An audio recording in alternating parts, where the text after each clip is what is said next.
2.5 ఏళ్ళ ఏమంటే నల్లమల్ల బిడ్డ, నేను నల్లమల్ల పులి డైలాగులకే వస్తుంది. అది పులి కాదు, పిల్లి. నువ్వు గా బుడ్డ కాలువ చేయ చేతనైతలేదా?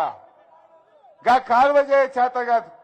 మా నిరంజనన్న ఆనాడు అసలు వనపర్తికి 1 ఎకరా వారు నాకు కల్వకుర్తిలా, అసలు కల్వకుర్తి ప్రాజెక్టులో వనపర్తి నియోజకవర్గమే లేదు. వనపర్తిని మరిసైపోయింది ఆనాటి కాంగ్రెస్ పెద్దలు.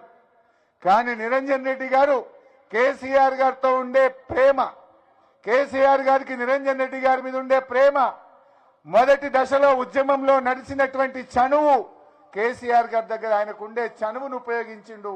ఎమ్మెల్యేగా ఓడిపోయినా నా వనపర్తికి నీళ్లు కావాలని నేను ఆ రోజు నీళ్ల మంత్రిగా ఉంటే నా వెంటబడ్డాడు. ముఖ్యమంత్రి గారిని ఒప్పించి మెప్పించి కేసీఆర్ గారి ప్రేమతోని 1,00,000 ఎకరాలు ఈ వనపర్తికి కల్వకుర్తిలో పారిచ్చింది కేసీఆర్ ప్రభుత్వం, నిరంజన్ రెడ్డి గారు అని చెప్తా ఉన్నా.